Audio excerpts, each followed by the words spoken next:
My wife put divorce papers in front of me with a smirk. I signed without hesitation and told her finally. The look on her face told me she never saw that coming. Weeks later, she was at my door with nowhere to go, asking for help from the man she thought she'd already beaten. My name is Patrick Greer. I'm 45 years old, and I've spent the better part of my adult life building things. Literally, I'm a senior construction supervisor, the guy who shows up before sunrise, reads the blueprints, yells at the concrete crew when they're off by an inch, and doesn't leave the site until everything checks out. I've managed projects worth tens of millions of dollars. I know how to spot when a foundation has a problem before anyone else does. Funny thing is, I completely missed the fractures in my own house. Lynette and I met when I was 24. She was 23, working the front desk at a dental office, and she had this laugh that you could hear from across a parking lot. I was hooked fast. We got married 2 years later, and I thought I had it all figured out. We were happy, genuinely happy, for years. I worked hard. She kept the house running. And when our son Brody came along, I felt like I'd built something real. Something that mattered. Brody is 18 now. He finished high school last spring and left for state in August, studying civil engineering.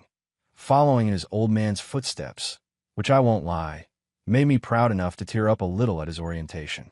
That kid is solid. Always has been. Then came Jake. Lynette got pregnant when Brody was 15, and I'd be lying if I said it wasn't a surprise. We hadn't exactly planned it, but I roll with it the way I roll with everything. You adapt, you adjust, and you make it work. Jake arrived 2.5 years ago, and I held that boy in the delivery room, and I loved him. I loved him the way you love something completely vulnerable that needs you. But something nagged at me from the beginning, something I kept pushing down. Jake doesn't look like me. Not in the obvious ways. Not in the ways that would set off alarms. But I'm a guy who notices details. It's literally my job. And from the time Jake was about a year old, there was this low-grade unease I couldn't shake. I told myself I was being paranoid. Lynette had been different during that pregnancy. More distant, more guarded. But I chalked it up to stress. She was 40, after all. A surprise pregnancy at 40 is not exactly a walk in the park. Meanwhile, I kept working. Long hours, long weeks. I was supervising a massive commercial development out in Ridgefield, about 40 minutes from our home in Clarksville, Tennessee. 12-hour days were normal. Sometimes 16. I'd come home, eat whatever was left on the stove, and fall into bed. Lynette said she understood. She said the right things. But she stopped asking how my day went. And her phone started going everywhere with her, to the bathroom, to the bedroom, face down on the kitchen counter. She started going out more. Girls' nights, she called them. A fitness class on Thursdays. A new friend named Amanda I never actually met. I noticed all of it. I just didn't want to believe what I was noticing. The moment that ended my denial was a Tuesday in September. I was at Jake's 18-month pediatric checkup. Lynette had asked me to take him because she had a work thing. The pediatrician, Dr. Calloway, was running through Jake's blood work and mentioned his blood type in passing. Type AB. I'm type O. Lynette is type A. I sat there while Dr. Calloway kept talking, and I heard exactly none of it. Because I knew enough basic biology to understand what type AB meant when both parents were O and A respectively. I drove home with Jake in the back seat, his little hand wrapped around a toy truck, completely oblivious. I put him down for a nap, then sat at the kitchen table alone and stared at the wall for a long time. I didn't yell. I didn't throw anything. I just made a decision. I was going to find out exactly what was going on, and I was going to be ready for whatever I found. I ordered the DNA test kit online that same night. Private lab, discreet packaging, results in 7 to 10 business days. I used my work email and had it shipped to the job site office in Ridgefield. Nobody questions packages at a construction site. Half the time there are 3 or 4 deliveries a day. Nobody was going to notice. While I waited, I did what I always do when I'm dealing with a problem I can't fix immediately. I worked. I showed up at 6 every morning, walked the site, checked the framing on the east wing, signed off on inspections. I kept my face neutral and my voice steady.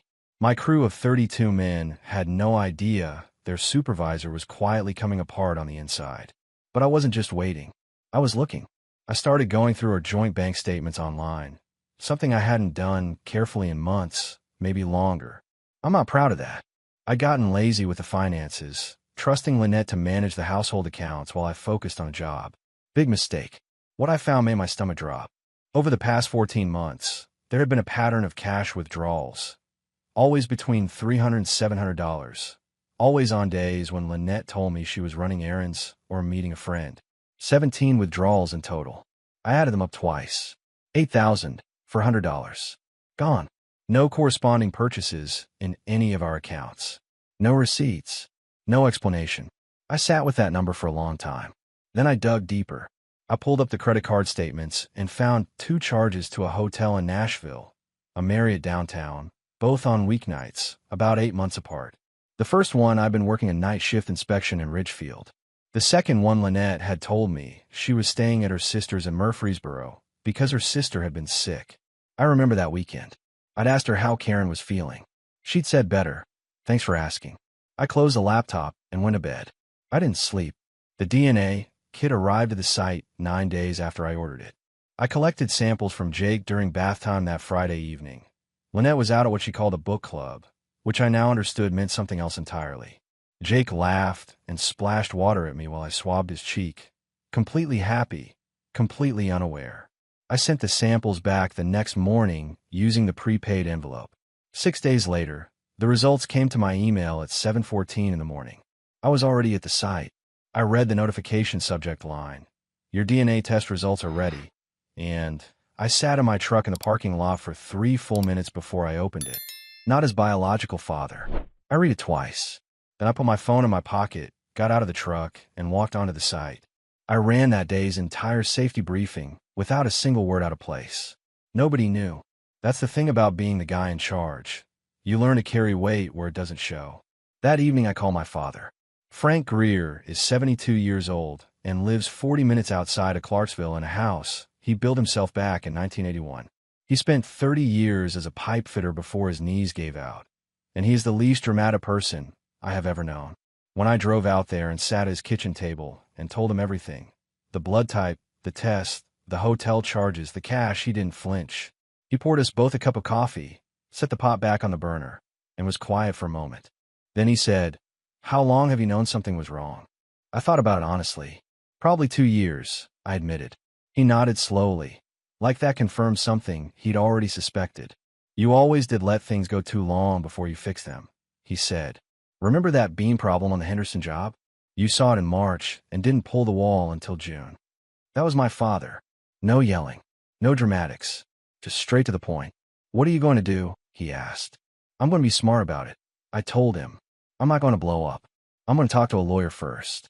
He gave me a single nod, the kind that means good. Then he said, "Don't let her know you know. Not yet. People make mistakes when they think they're still ahead." I drove home that night with my father's words sitting in my chest like ballast. Steady. Grounding. The next morning I called Diana Rourke. A colleague of mine at the firm had used her 2 years prior during a property dispute. He'd said she was sharp as a blade and twice as calm. Her office was in downtown Nashville, and she agreed to see me that Thursday. When I sat across from her desk and laid out everything, the test results, the bank records, the hotel charges, she didn't look surprised. She just listened, made notes in a yellow legal pad, and when I finished she looked up and said, "You did the right thing coming here," before saying a word to her. "What's my position?" I asked. "Strong," she said. "Much stronger than she's counting on." She leaned back in her chair. "Here's what I want you to do. Keep acting normal. Let her believe she's running this show. While she thinks she's setting the table, we're going to quietly move every piece off of it." I walked out of Diana's office that afternoon, feeling something I hadn't felt in weeks. In control. The Thursday after I met with Diana, I was on site reviewing steel delivery paperwork when my phone rang. Brody's name lit up the screen. He usually called on Sunday evenings. That was our routine since he'd left for state. A Thursday afternoon call in October meant something was off. I stepped away from the crew and answered. "Hey, Dad." His voice was flat, not his normal voice. "Brody, what's going on?" There was a pause, the kind that tells you someone is trying to figure out how to say something they've been carrying around for a while. Then he said, "I came home last weekend. Surprise visit. I didn't tell Mom I was coming." I kept my voice completely even. "Okay." She wasn't home. I let myself in with my key, and I was going to wait, but I got bored and grabbed her iPad off the counter to watch something. Another pause. Dad. She wasn't logged out of her messages. I walked further from the crew, toward the fence line at the edge of the site. What did you see? Enough. His voice was tight. There's some guy named Matt. It looked like it had been going on for a while. I didn't read all of it. I put it down pretty fast. But what I saw was enough. He stopped. Dad, I'm sorry. I didn't know if I should call you or... You did exactly right, I said. You called me. That's what you should have done. Are you okay? I looked out across the job site, at the steel frame rising against the gray Tennessee sky, at the crew moving efficiently below, at everything orderly and measurable and under control. I'm okay, I told him. I need you to do something for me. Don't say anything to your mother. Don't change how you talk to her, or how often you call. Can you do that? Yeah, he said quietly. I can do that. And Brody, none of this changes anything between you and me. Not one thing. He was quiet for a moment, and then he said, I know, Dad. His voice had something in it I hadn't heard before. Not a boy's voice anymore. Something steadier than that. I hung up, stood at that fence line for 60 seconds, then walked back to my crew and spent the rest of the afternoon reviewing load calculations like nothing had happened. That evening I called Diana and told her about Brody's call. She said it was useful confirmation, but advised me to keep Brody out of any legal proceedings if possible. He's 18, she said. Let him be the son, not the witness. I agreed. Then Diana told me something I hadn't been expecting. While pulling public records as part of her standard pre-filing research, her paralegal had found something interesting about Matt. Full name, Matthew Allen Kowalski, 41 years old, currently residing at 4412 Birchwood Drive in Hendersonville, which was his mother's address. He had no property in his name, a leased vehicle, and credit card debt totaling somewhere north of $60,000, based on 2 judgments filed against him in Davidson County over the past 3 years. I sat with that for a moment. So she's planning to leave a paid-off house and a stable income, I said, for a guy who lives with his mother and owes $60,000. Diana's voice was dry. It happens more often than you'd think. She also flagged something that hit harder than the Matt information. Her paralegal had pulled a report from the private investigator I'd authorized her to hire the week prior. The investigator had done background checks and cross-referenced some financial records. The conclusion: the man most likely to be Jake's biological father was not Matt Kowalski. There was a third person, a man named Roger Delacroix, 44 years old, married, father of 3, working as a senior project estimator at a competing construction firm in Nashville. He and Lynette had apparently overlapped at an industry networking event about 3 years ago. I had to read that paragraph of the report twice. Matt wasn't even the right man. Lynette hadn't just betrayed me once. She'd been running 2 separate situations while I was working 12-hour days to pay the mortgage. I drove to my father's house that night without calling ahead. Frank was on his back porch with a cup of coffee, watching the tree line go dark. I sat down across from him and told him about Delacroix. He was quiet for a long time. Then he said, "What are you going to do with that?" "I'm going to use it," I said. "Legally. Through Diana." He gave me a slow nod. "Good. Keep it clean. You win clean, or you don't win right." I drove home and went to sleep at 9:30. The best sleep I'd had in weeks. 3 weeks after I met with Diana, I was ready. The paperwork was tight. The prenuptial agreement we'd signed before our wedding, the one Lynette had complained about at the time, but signed anyway, was fully in order. Diana had reviewed it 3 times. The deed to the house on Sycamore Ridge Road was solely in my name, a fact Lynette had likely forgotten, because it had been that way for 4 years following a refinance I'd handled while she was visiting her sister in Florida. The joint accounts had been strategically adjusted. The documentation on the unauthorized cash withdrawals and the hotel charges had been organized and filed. I was ready. She just didn't know it. It was a Saturday morning. I was at the kitchen counter drinking coffee when Lynette came downstairs in her robe, moving with the kind of deliberate energy that meant she'd been rehearsing something. She sat down at the kitchen table, placed a manila folder in front of her, and looked at me with an expression she'd clearly practiced: firm, sad, composed. I recognized a performance when I saw one. She slid the folder across the table toward me. Inside was a packet of divorce papers, already filled out with her information at the top. "Patrick," she said, "I think it's time we were honest with each other. I think we both know this hasn't been working for a long time." She folded her hands. "I've spoken to a lawyer. I think this is the right thing for both of us." I picked up the folder. I opened it. I looked at the papers inside, and then I did something she clearly had not prepared herself for. I smiled. Not a polite smile. Not a nervous smile. A slow, genuine, deeply relieved smile. The kind that comes from a man who's been waiting for exactly this moment and is glad it's finally arrived. Finally, I said. Lynette's composure slipped. Just slightly. A flicker behind her eyes. A barely visible hesitation. What? I reached for a pen from the counter behind me, clicked it open, and signed my name at the bottom of the first page without reading another word. Then I set the pen down and slid the folder back across the table to her. The look on her face told me everything. She had expected resistance, or grief, or anger. Anything except the calm satisfaction of a man who'd already done his homework. She'd walked into this kitchen, thinking she was the one surprising me. Instead, she was looking at someone who hadn't been surprised in weeks. That's it, she managed. That's it, I said, and took a sip of my coffee. She straightened up, trying to recover.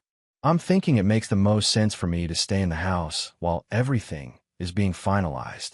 I set my mug down. That's not going to work. Her eyes narrowed. Excuse me. The house, Lynette. It's in my name. Only my name. Has been since the refinance in 2020. I kept my voice completely level. You can check the deed if you'd like.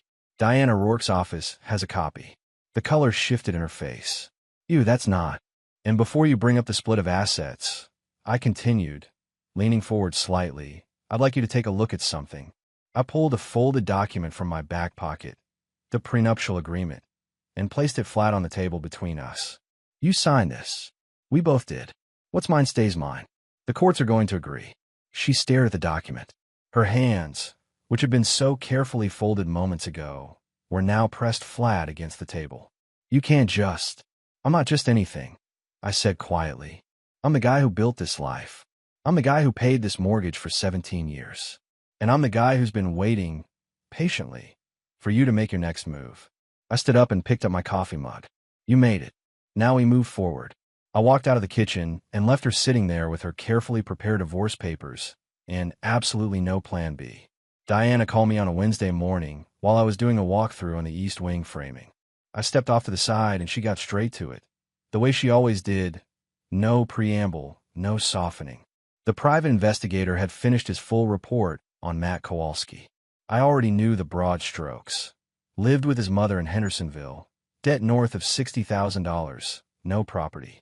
But the complete picture was something else entirely. Matt was 41 years old and had never held a job longer than 2.5 years.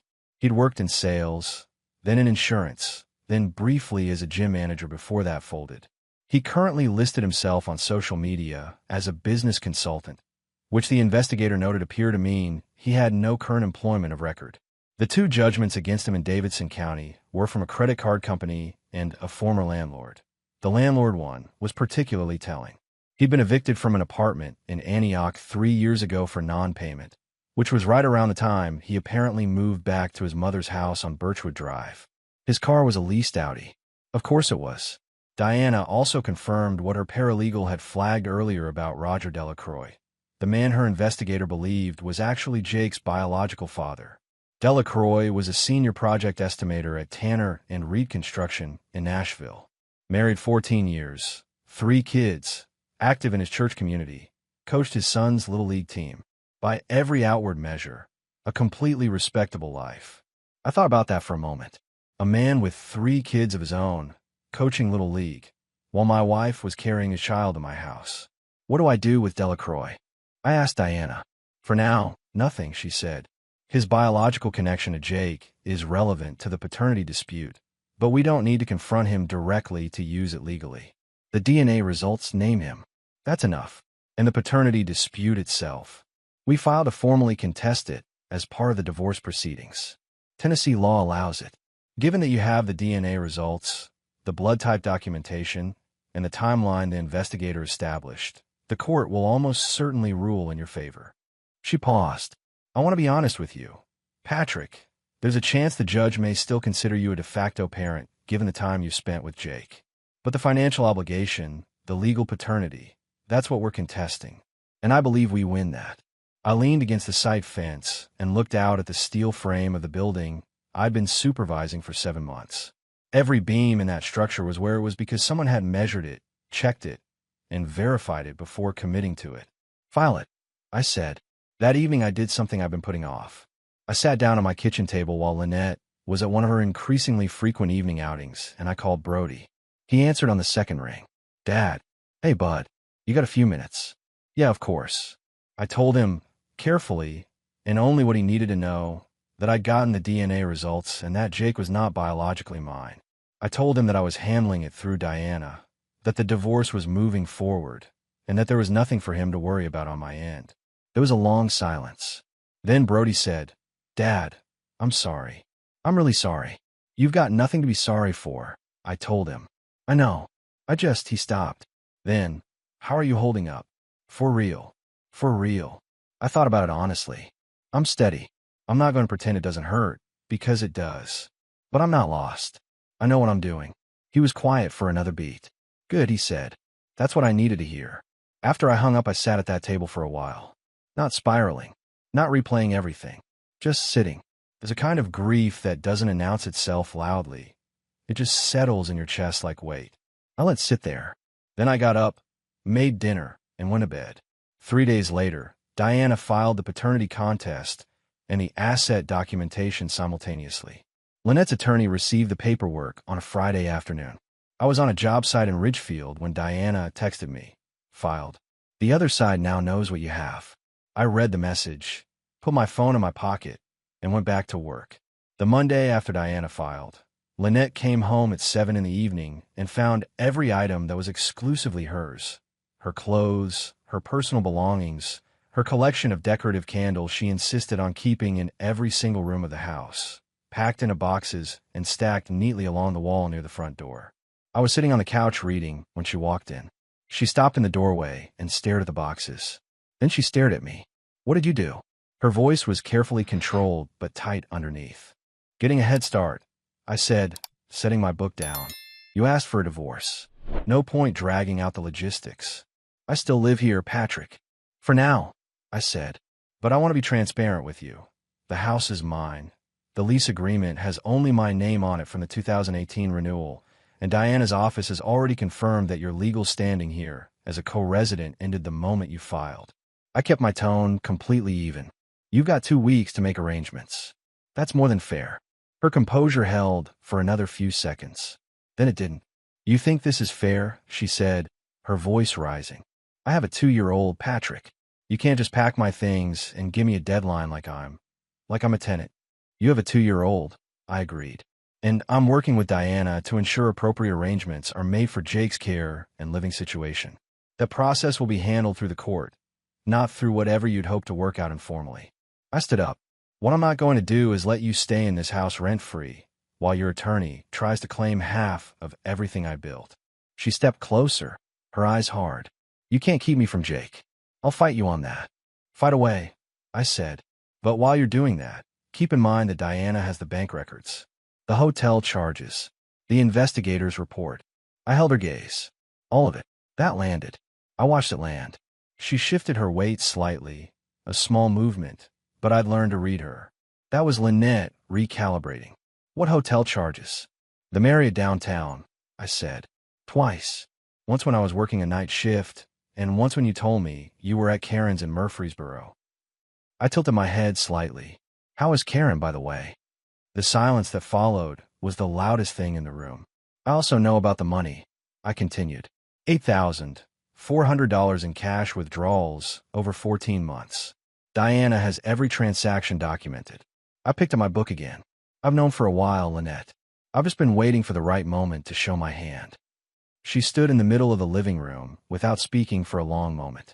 Then she said, quietly, What about Jake? And there it was. The real question. Not the money, not the house, Jake. I set the book down again and looked at her directly. I love that boy, I said, and I meant every word of it. I have loved him since the day he was born.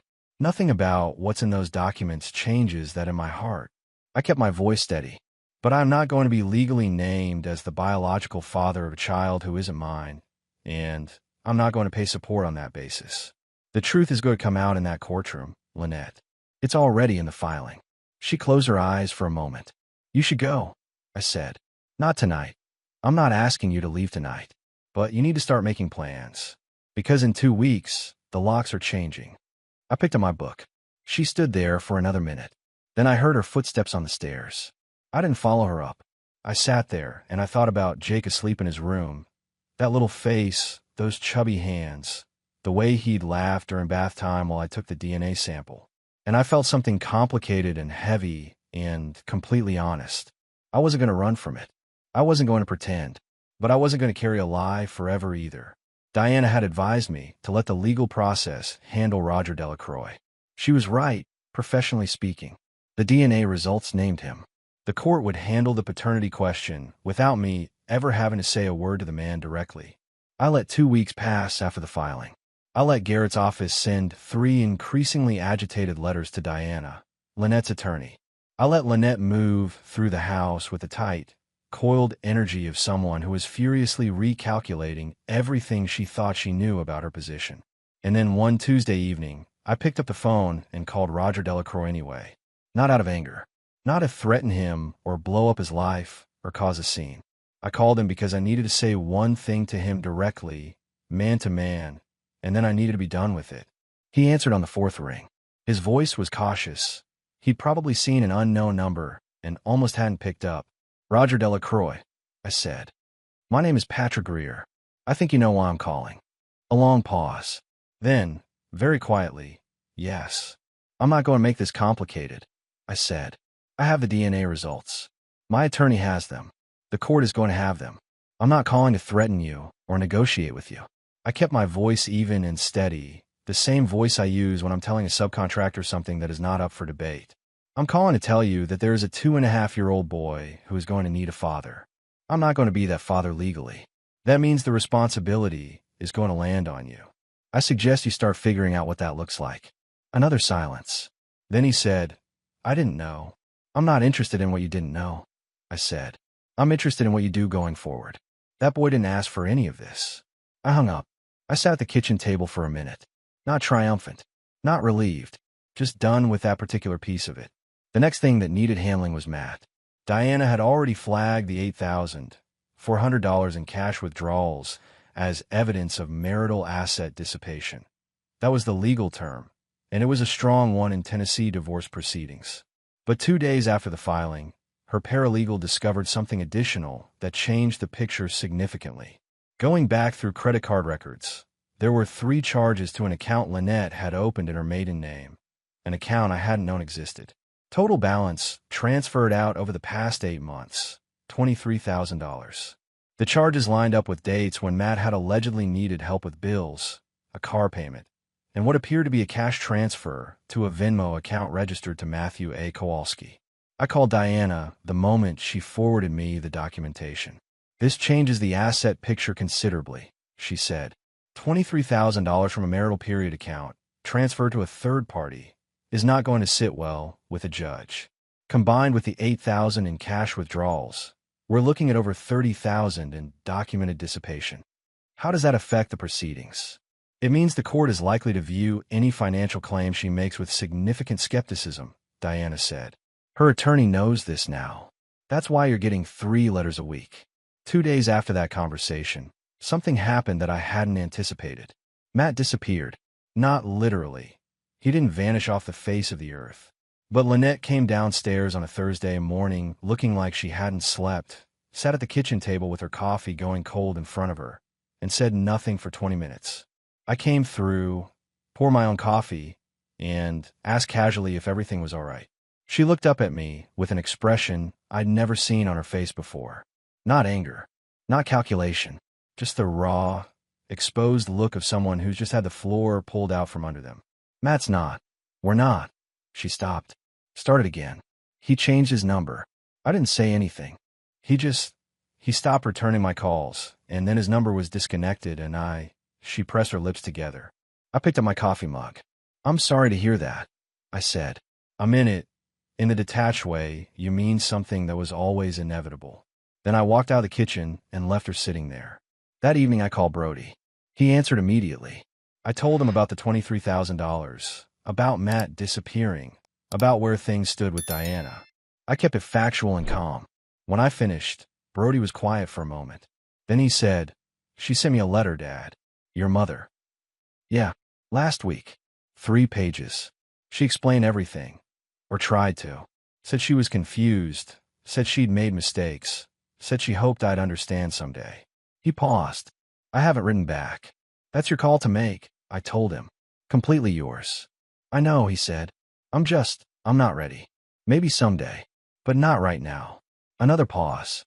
"I brought the letter to your house. I left it in your mailbox. I thought you should read it." I went out to the mailbox after we hung up. The envelope was there, sealed, Brody's name and Lynette's handwriting on the front.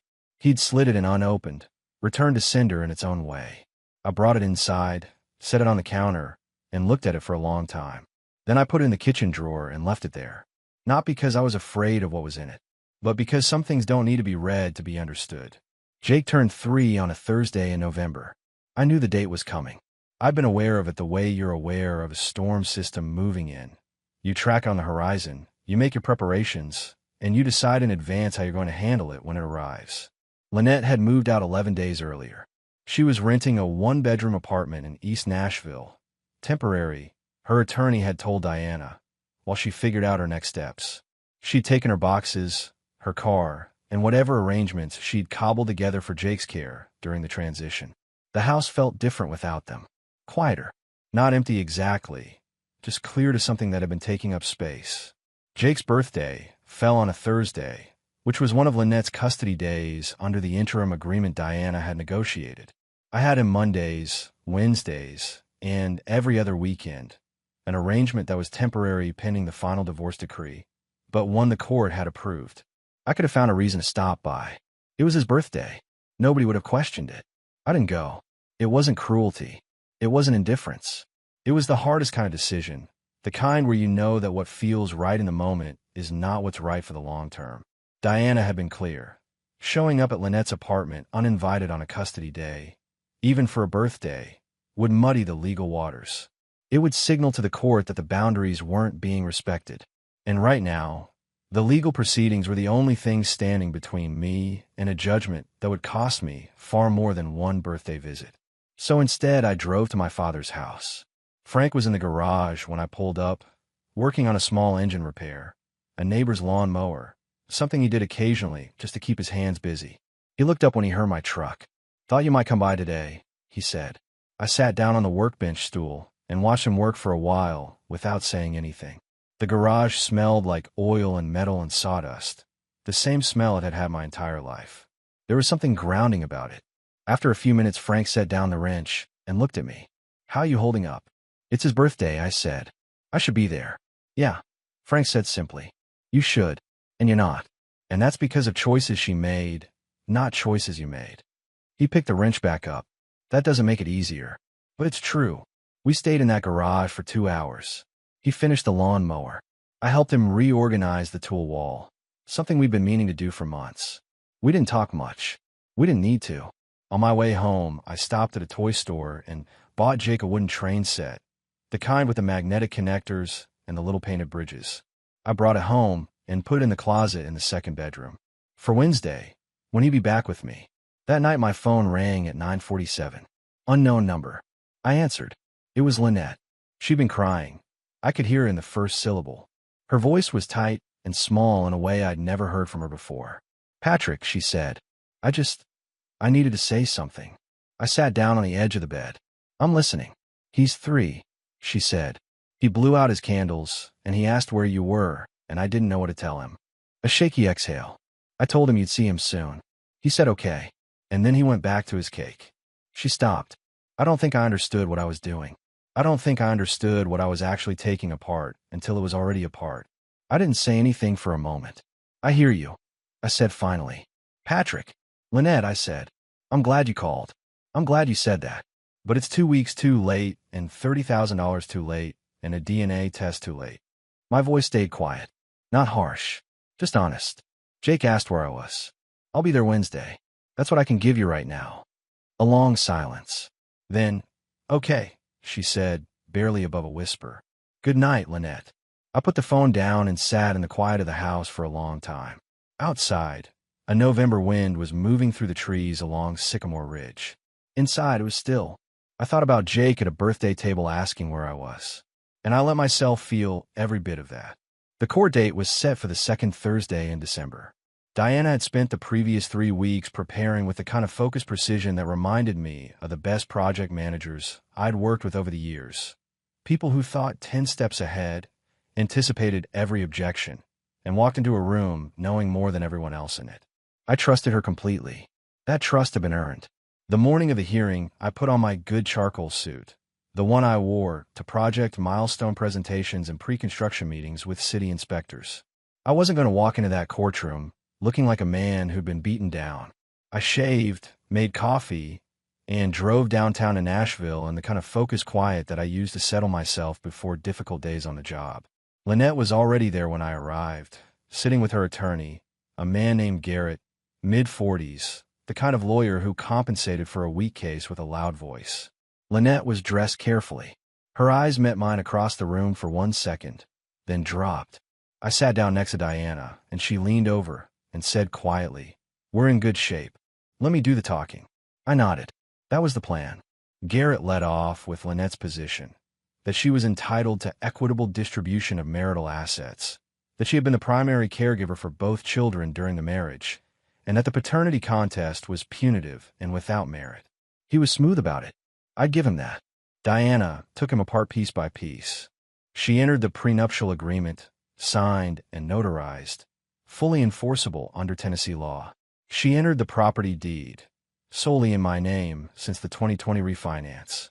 She entered the bank records, $8,400 in cash withdrawals over 14 months.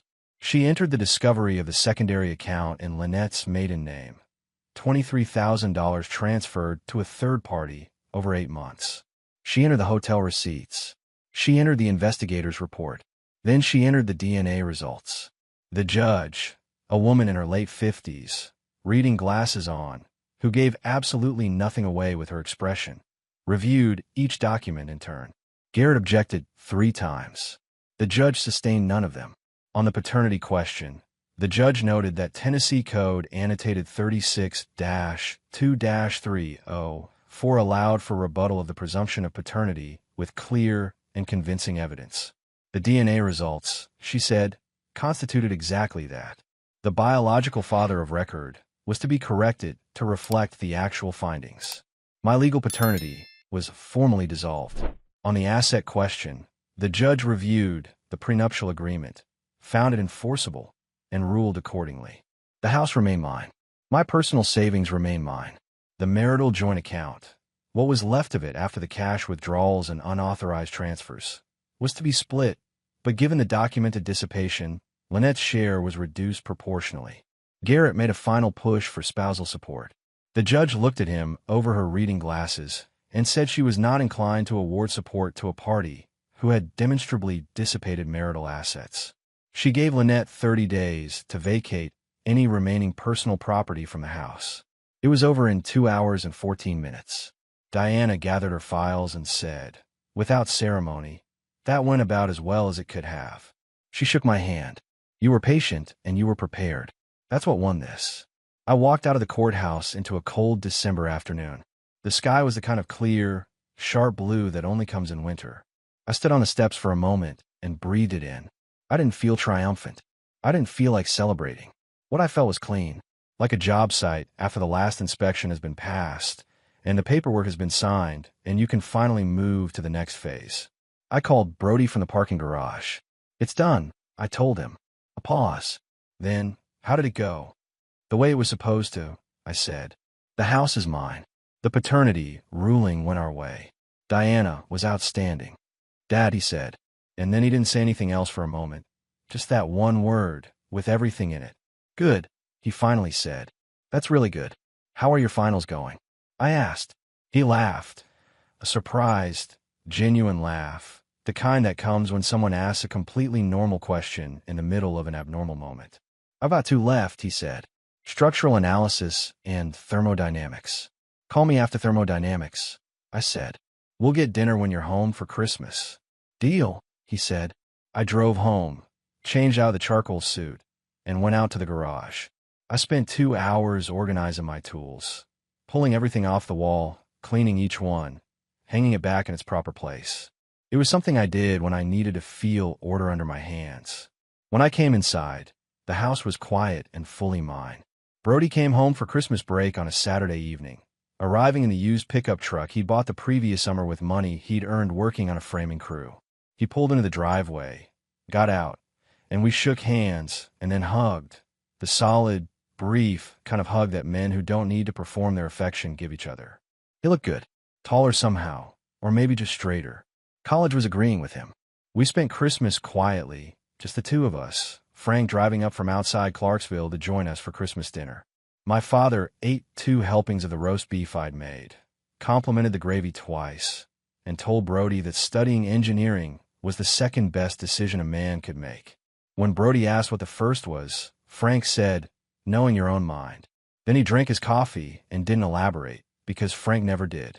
For days after Christmas, Brody and I drove east into the Smokies. We'd talked about doing a winter hike for a couple of years and never gotten around to it. Now we had the time, and we had the reason.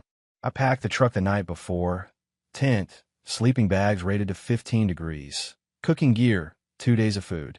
We left at 5 in the morning with thermoses of coffee and the truck heater running full blast. We hit the trailhead at Gregory Bald before 9 and started up. The trail was quiet in winter. No crowds, no day hikers, just the cold and the bare trees and the sound of our boots on frozen ground.